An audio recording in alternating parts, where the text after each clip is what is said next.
L'Exode, chapitre 37. Betsaléel fit l'arche de bois d'acacia. Sa longueur était de 2 coudées et demie, sa largeur d'1 coudée et demie, et sa hauteur d'1 coudée et demie. Il la couvrit d'or pur, en dedans et en dehors, et il y fit une bordure d'or tout autour. Il fondit pour elle 4 anneaux d'or, qu'il mit à ses 4 coins, 2 anneaux d'un côté et 2 anneaux de l'autre côté. Il fit des barres de bois d'acacia et les couvrit d'or. Il passa les barres dans les anneaux sur les côtés de l'arche pour porter l'arche. Il fit un propitiatoire d'or pur. Sa longueur était de 2 coudées et demie et sa largeur d'1 coudée et demie. Il fit 2 chérubins d'or. Il les fit d'or battu aux 2 extrémités du propitiatoire, un chérubin à l'une des extrémités et un chérubin à l'autre extrémité. Il fit les chérubins sortant du propitiatoire à ses 2 extrémités. Les chérubins étendaient les ailes par-dessus, couvrant de leurs ailes le propitiatoire, et se regardant l'un l'autre. Les chérubins avaient la face tournée vers le propitiatoire. Il fit la table de bois d'acacia. Sa longueur était de 2 coudées, sa largeur d'1 coudée et sa hauteur d'1 coudée et demie. Il la couvrit d'or pur, et il y fit une bordure d'or tout autour. Il y fit alentour un rebord de 4 doigts, sur lequel il mit une bordure d'or tout autour. Il fondit pour la table 4 anneaux d'or, et mit les anneaux aux 4 coins, qui étaient à ses 4 pieds.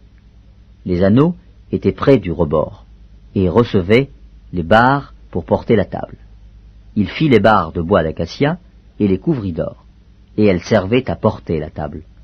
Il fit les ustensiles qu'on devait mettre sur la table, ses plats, ses coupes, ses calices et ses tasses pour servir aux libations.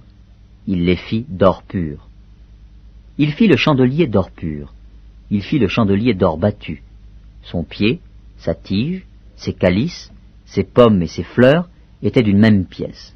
6 branches sortaient de ses côtés, 3 branches du chandelier de l'un des côtés et 3 branches du chandelier de l'autre côté. Il y avait sur une branche 3 calices en forme d'amande, avec pommes et fleurs, et sur une autre branche 3 calices en forme d'amande, avec pommes et fleurs. Il en était de même pour les 6 branches sortant du chandelier. À la tige du chandelier, il y avait 4 calices en forme d'amande, avec leurs pommes et leurs fleurs.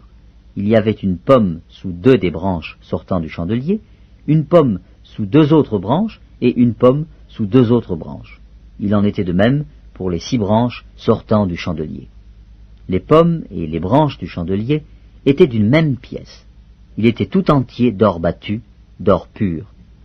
Il fit ses 7 lampes, ses mouchettes et ses vases à cendre d'or pur. Il employa un talent d'or pur pour faire le chandelier avec tous ses ustensiles. Il fit l'autel des parfums de bois d'acacia. Sa longueur était d'1 coudée et sa largeur d'1 coudée. Il était carré, et sa hauteur était de 2 coudées. Des cornes sortaient de l'autel. Il le couvrit d'or pur, le dessus, les côtés tout autour, et les cornes, et il y fit une bordure d'or tout autour.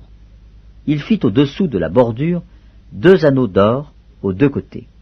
Il en mit aux 2 côtés pour recevoir les barres qui servaient à le porter. Il fit des barres de bois d'acacia et les couvrit d'or. Il fit l'huile pour l'onction sainte et le parfum odoriférant, pur, composé selon l'art du parfumeur.